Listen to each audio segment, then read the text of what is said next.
the first question that we had was, how did you approach translating this, the whimsical and the philosophical elements of The Little Prince into choreography and direction? Because it must have been like a process, right? Like, so where did it all start from? Chris Moran and me are doing since a while cross art. That means we mixed contemporary dance, acrobatic, gymnastic, narration, song, theater. So this is one thing that is all about our show. It's not only the contemporary dance and acrobatic. It's all art are mixed. That's why we say cross art is our style. So the process was really when we decided to create The Little Prince. It was very clear for me that The Little Prince will fly from planet to planet. So he will be an acrobatic aerialist and dancer, of course, because my base is dance. It will be also, it was completely clear, all the elements of the show. I mean, the snake will be a rope lady. And by the way, we start with Srilata Ray. She's Indian. An Indian performer. And she was doing Malakin rope. Mm-hmm. So as a snake character. There is also the lamplighter, who is a flying pole artist, so an aerial acrobat. All this to really figurate the element of the book, the planet. Each planet has to be different, of course. The king is a ballet dancer, Barocco. Mm-hmm. About the king, we thought all together that all the king are the same in the planet. So we have 4 different kings in this king. We have French, Louis XIV, Baroque, Louis XIV, Baroque dancer. And then we have Arab dance also, the second. The third is Asiatic. And the fourth is African. So in this choreography, it's really a melting pot, a mix of everything, right? Yes. It's not just one form, but a lot of layers, because the story is also in the form of many layers, right? So it must have been. So was it challenging, Anne? I worked 3 months for that, for isolating myself, to doing all the choreography in a room alone, to find the character of each personage, to find the style, to find because every movement for me has a meaning. There is no one movement that are abstract. So I needed to find the right character for them. Then after, when I have the artist, of course, I managed to work with them. I'm not doing my choreography very strict on a human being, on an artist, on a dancer. I'm adapting myself to them. So it's a two-way learning process for them as well as you, because they're already an established artist, and then you are training them to perform as per your vision, right? What vision? Absolutely. When we cast the performer, it's in our vision. So we wanted this character. For the example, the aviator is a contemporary dancer. The rose is a contemporary dancer also. The king, a lot of guys are contemporary dancer. But we know that he or her will fit with the character, with what I create, with what we create together. And then starting from there, nobody is the same. So I need to adapt on their body language. So to bring that all together in one performance, what was the challenge in that? Like you're dealing with so many different artists who come with like a huge body of work that they have worked on, right? And then you're bringing it all together for it to be a seamless story, which is your vision of the story. So How did you work on that? First, the choreography is set, so they have to fit into my style and choreographically. And then we also do a lot together with Chris, a lot of theatrical workshop that make them integrate all together in a team, that make understand also the character. And I want to explain a little more about our collaboration. I'm the co-director, but I'm also a librettist. I made the adaptation of the text because, of course, it was impossible to, even if it's a choreographic version, to do a show about the Little Prince without telling the so beautiful words from the author, from the writer.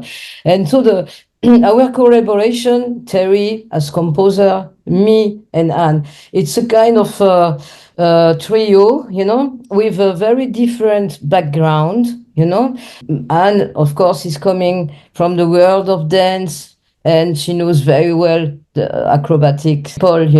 She knows very well the aerial world, all the people doing rope, straps, etc. Me, my background is totally different. At the beginning, I'm a singer, I'm a writer. Terry is a composer. We work together since 30 years, and so our complicity, our collaboration was very precious. It's a choreographic adaptation, but we kept in mind, of course, the acting of each characters. It's not just contemporary dance with abstract.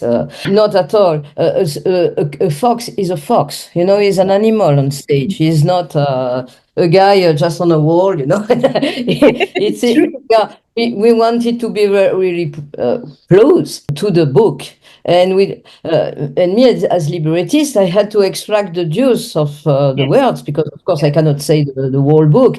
But it was important for me to then change a comma of the sentences I choose. And we pose that with Terry on the music was he can now answer, but the music was our first work. Wanted first to do the whole music of the show, then and start working on the choreography. And I started thinking about the text. And, so it's sort of like a puzzle that you put together with putting the pieces together and then looking at it as one large ensemble that comes. More like creating a building. That we started with a base, but we spent 3 years on and off, just the three of us in a room, sitting around in my studio and thinking, well, how can we express this? What do you want to say in this scene? What feelings are coming out? And what instruments can we use? What styles can we use? And we developed this very strong basis, which seems obvious if you're doing a dance piece to start with the music, but it's not always the case. A lot of big shows, they do all kinds of other music, and then at the end, the composer has to come in and say, okay, you have to do it in this side or this. That's not how we work. We built a really strong base. Okay. And once we'd done that, Anne could start developing the choreography, and Chris could start putting the words and thinking about how these scenes can work. And it was fascinating because we started just with the idea, just the three of us together. There was no one who says, hey, can you do this? No, we wanted to do it.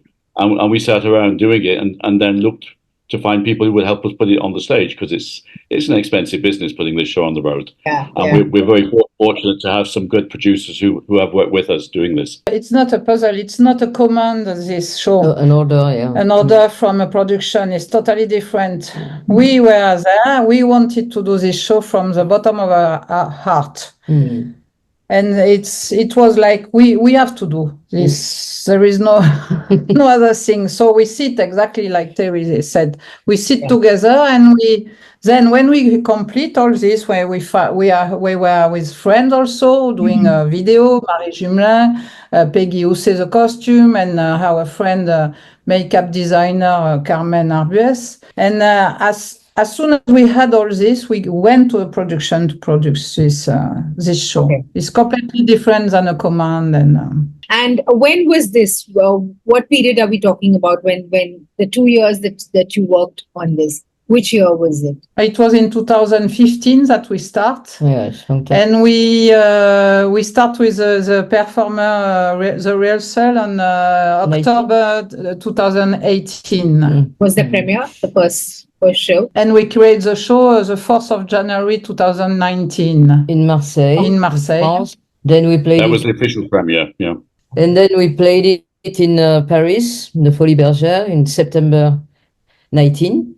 Then we had, like everybody, we played it in Dubai, in Opera, Dubai Opera. This was the beginning of a great stage in the world, you know. And unfortunately, start the COVID show.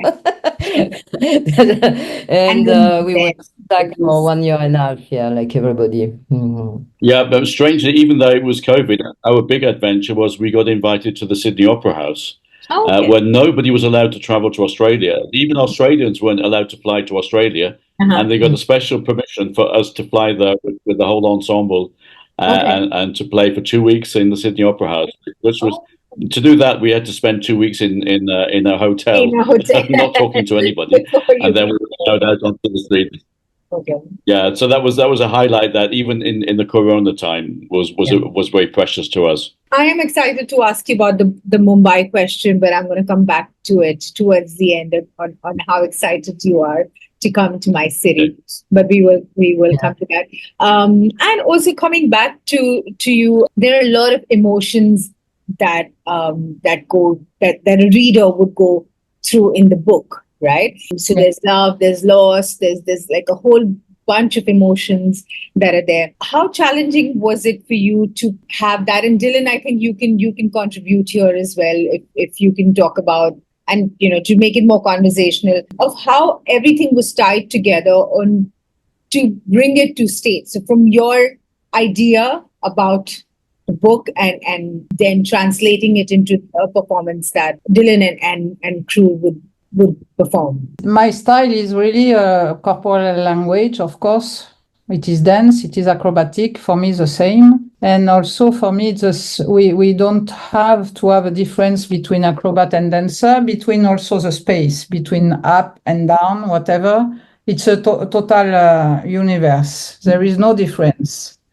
So this language help of course, for the emotion, because you are not looking at a realist in the air and saying, wow, it's beautiful. It doesn't mean anything, but it's beautiful. It has a nice trick and everything.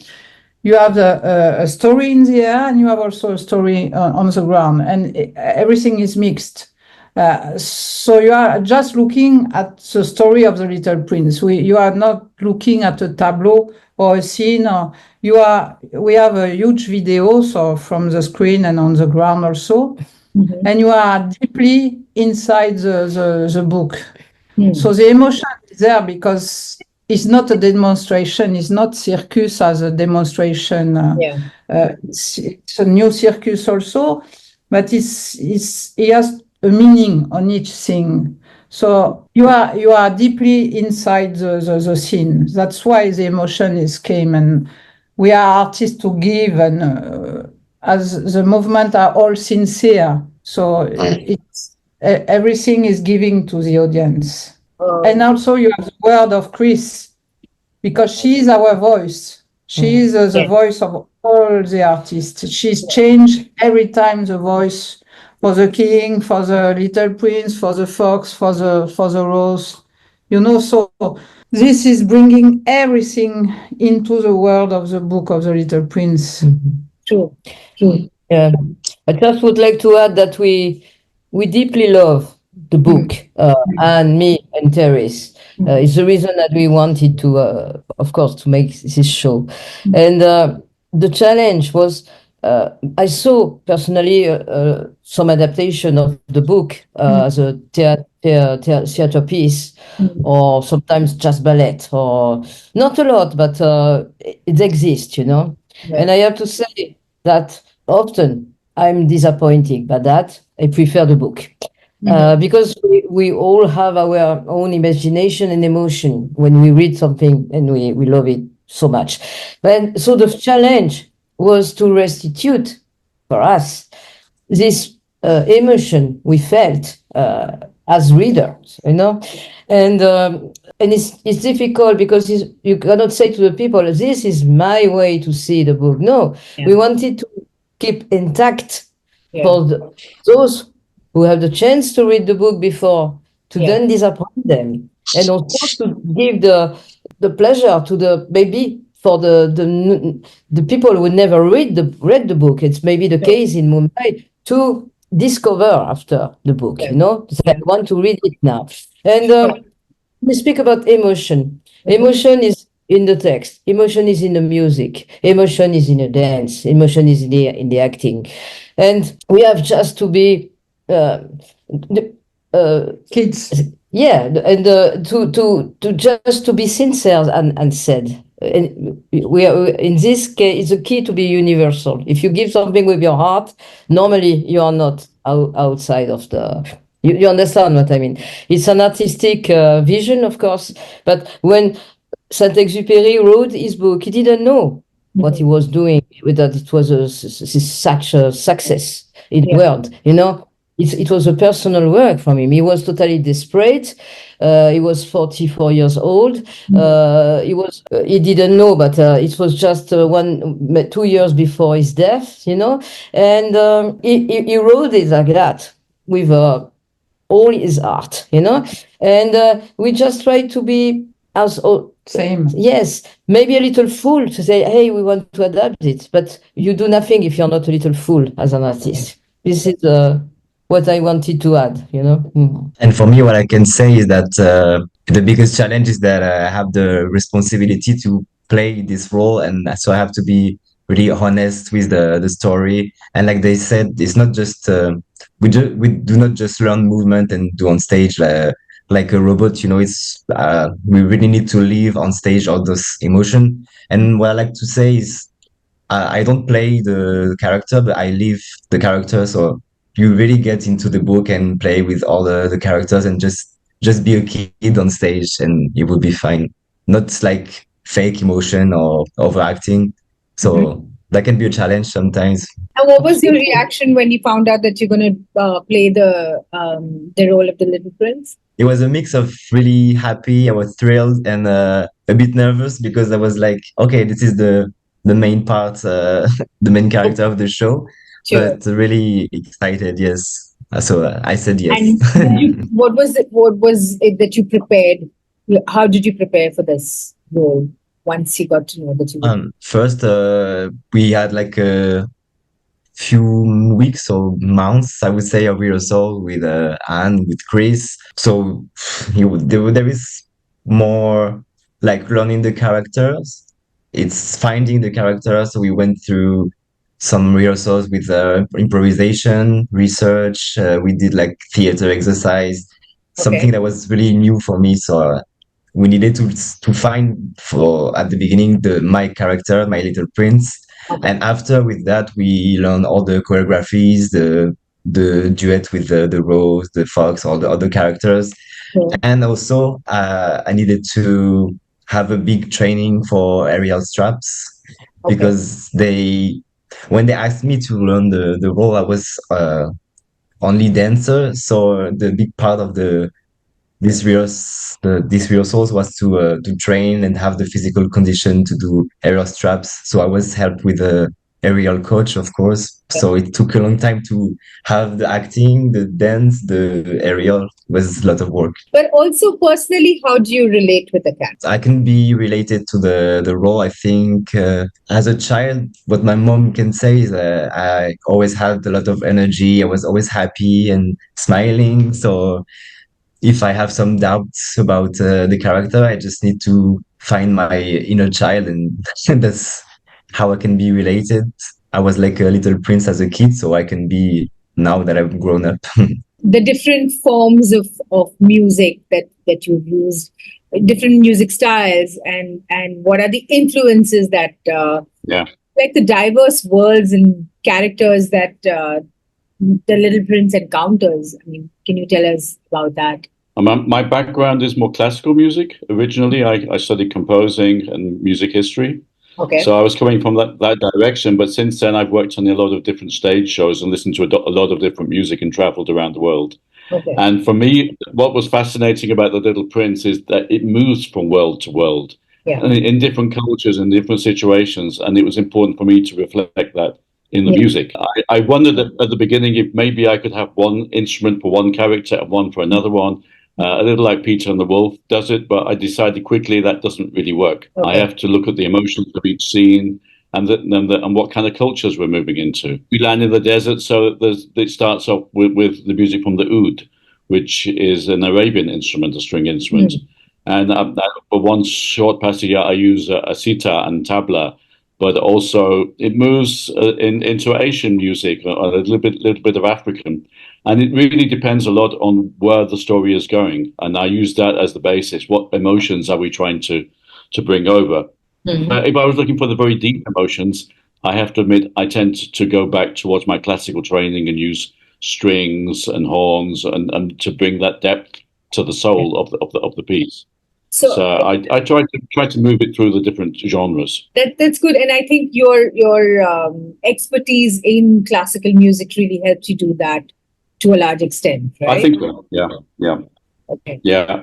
It helped me find a way through it because the formal training that I had as a musician, you don't necessarily need so much these days if you're working, as I do, often with electronic music, but it gives you a very strong base to work from. Since we were talking about Dylan and how he relates to the character, you tell us through your music, how is it that you relate to the Little Prince's character?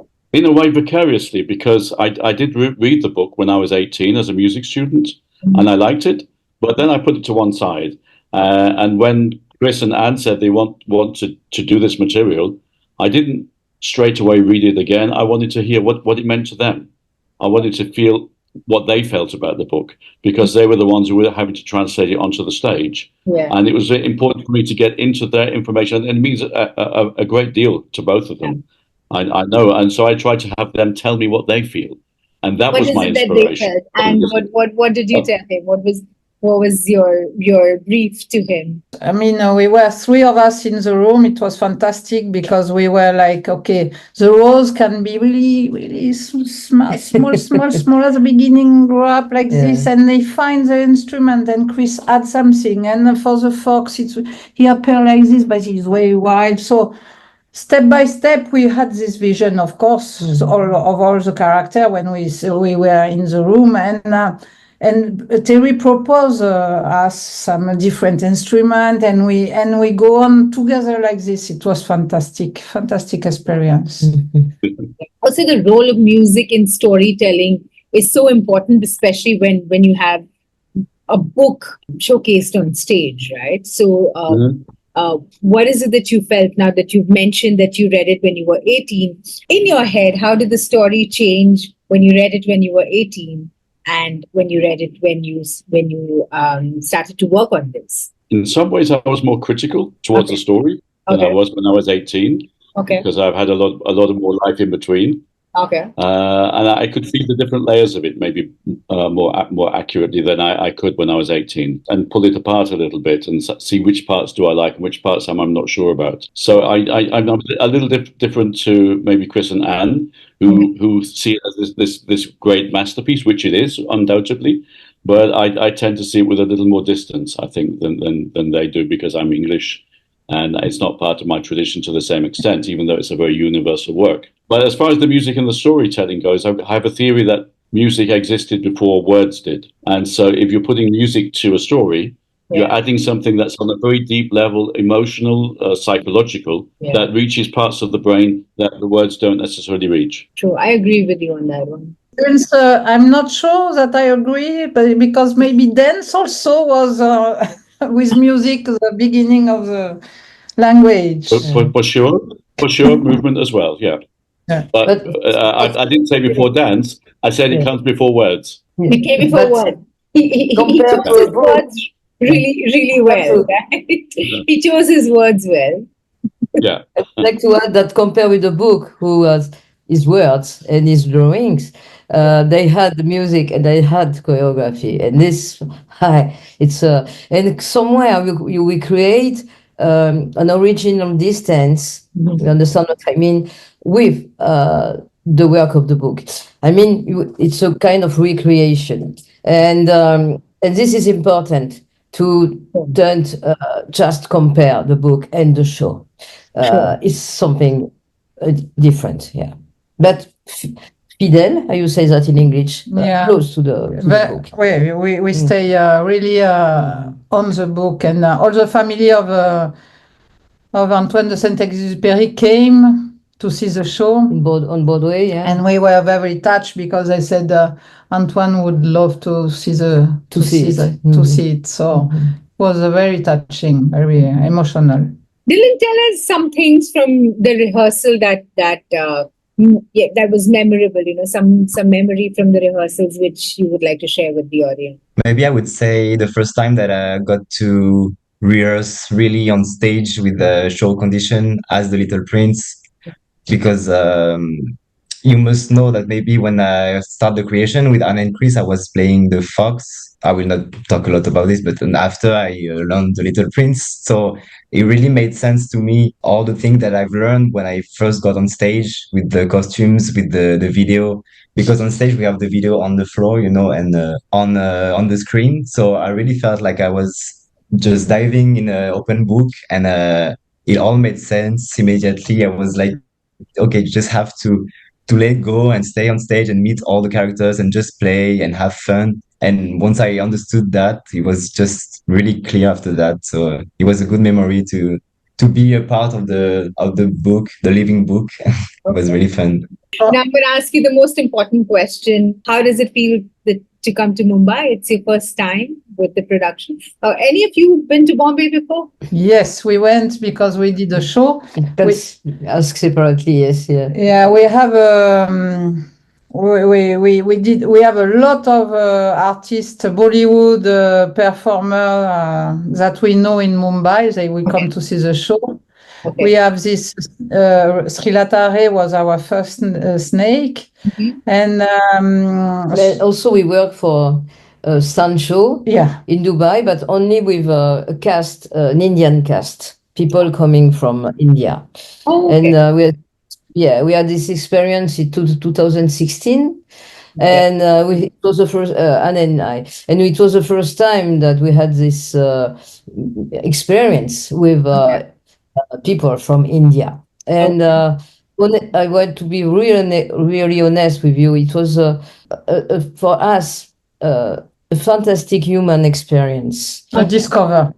Okay. And I really tell you the truth. It's not because you are Indian and you are in Mumbai. It's the truth. We were so touched by this cast, and we are still in a relationship with them after 10 years, nearly 10 years later. Nice. They are so and I remember each night they had to say we thank you like this each day. We're big huggers. We love to hug. We love to. And of course, we had to learn them a lot of things. It was really a lot of work, but at the end, it was a wonderful experience. So for us, it's a great pleasure. Yeah. Go back to Mumbai. But what is it that you would want to do first when you're here before the show? I'm thinking you guys will be coming much before the show starts. We come on Sunday, yes, and we are and we are doing blocking on stage, all the work on stage we need to do. Okay. So it's a big work because this show is a big show. So it's demanding a lot of work on our side when we arrive. And then after the premiere, meet all the friends that are in Mumbai. Could be fantastic. What about you, Terry? Have you been to Mumbai before? I've never been to India before, and I'm really excited because I've been to a lot of places in the world, but never India, and it's a big hole in my traveling. So I'm really excited to come and see what it's really like. Okay. We'd be excited to welcome you as well. Thanks. What about you, Dylan? Have you been to India before? No, same as Terry, the first time in India, so really looking forward. Yeah. What is that one thing that you've been told to look forward to, or something that you're looking forward to? All of you. I mean, this question's for all of you. Actually, I don't really know this country, so I'm really excited to maybe discover what makes the Indian culture popular. I'm counting maybe on Anne and Chris that knows a lot of this culture and maybe this city to show us some things or that we must see. We will see once we are there, but can't wait to go there. And what do you have on the itinerary for them? Oh, we have all the Mumbai is so full of life. It's so full of tradition. So Modern also. as in Europe, I think we cut a lot our tradition, our past. We lost. You keep your tradition, and it's so beautiful. And you have so different tradition. One is on Monday, one is on Tuesday, one is I'm a little lost with all that, but we do. We do. All your tradition are fantastic, and I think it's what we wanted to show to Dylan and to all the performer. Yeah. I'm really looking forward to Indian food because I love Indian food, and I've heard that the food in Mumbai is very special. I held the food pages for. Oh yeah, well you're the person to talk to. Where can we eat? I need to know where to eat. I am your person. You have to send some good addresses. Yes, of course. I love Indian food. Building that you're performing, that too. Some of the best addresses are there, but also quite in the vicinity of everything that's happening, so quite in the center. And where you're performing is just 10 minutes from my place. Yeah. The first time I step into Mumbai and into India, I wake up and I was like in the street, like my mouth completely open and my eyes. It was a wedding. Going through the street with those cows, fantastic, with the eyes, long eyes, and people all in white, and music and costume, and I was speechless. It was so beautiful.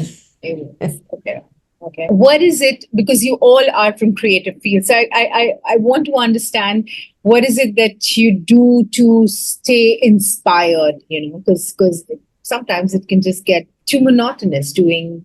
Or wanting to be creative every time, right? So what is it that you do? From each one of you, especially because you're from different creative fields. So, yeah. I would like to answer this challenge for any artist, It's our big challenge because it's not easy. Sometimes we are not so inspired, sometimes. And to be honest, again, even if it looks a little pretentious, it was amazing. It was sometimes easy to stay inspired by the work we did around the adaptation of The Little Prince. Probably because we love the book, because we are, when you love something, you put your heart into it. Yeah, exactly. And the big challenge in general, what is it? Just trying to get to know you better. What is it that you do otherwise besides, work? Do you read a book? Is there something that you do? I have a specific question for Dylan, but otherwise, I mean, is there something that you do during the rehearsals or before a show? Any ritual that you do before a show? In the process, you have a lot of doubt also, because sometimes you don't know where you go, and you are just with courage. You say, okay, let's go in this direction, and we will see. I would like to say that one of the big challenge was the video, the creation of the video, because we couldn't copy, of course, the drawing from the writer, Saint-Exupéry, and at the same time, we know that his work, of course, a big part is the book with the words, but it's also very visual in its visual, a very visual work. And sometimes people, they don't know about the Little Prince, but they know the drawing, And, it's our world today, the pictures everywhere.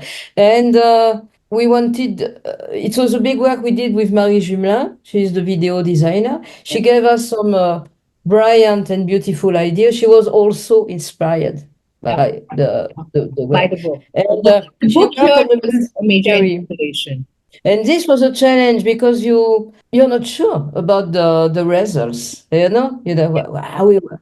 And when we start to put this on stage, we say yes, it works. But it's be always sure, and this is our life. So I don't know if I answered correctly to your question, but I think but is also there anything else that you do? I'm sorry, but like do you go and watch plays, or do you play some music, or do you read? What is it other than what you do to stay creative? That's what the question. I think we work without any concession. That means compromise. no compromise.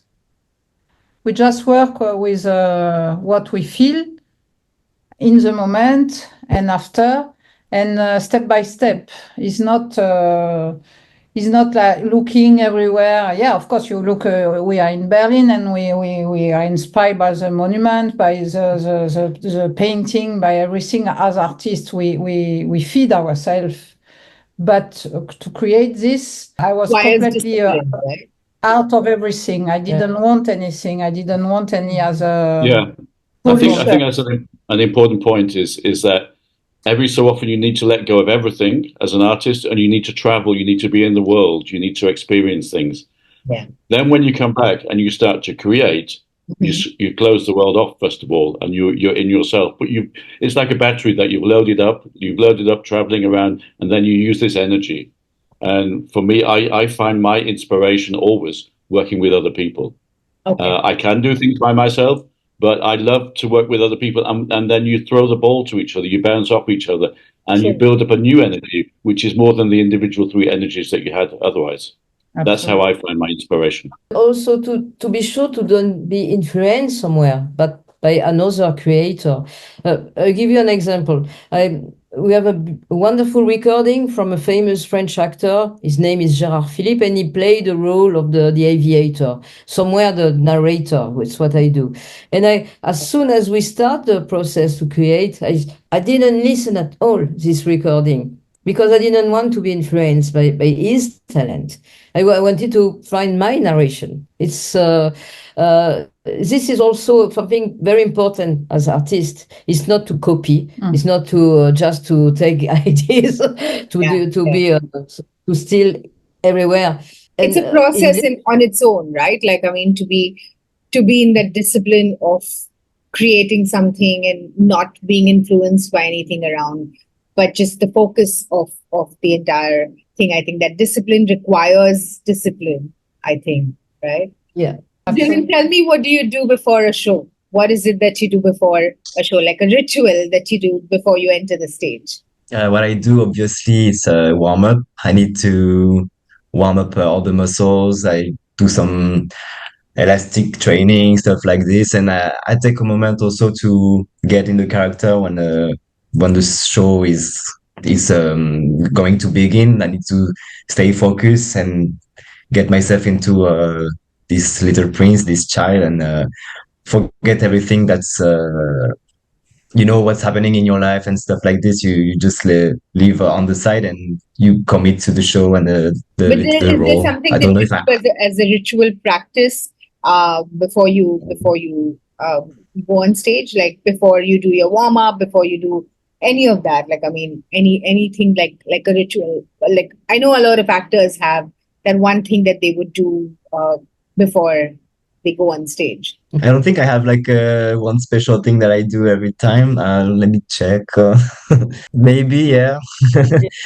I know that it's not like something to get warm up or stuff, but I know that every show, the one person who puts my notes on my costume is the aviator. So it's Aurélien. It's one of my best friend, and he's always the same one who's doing it.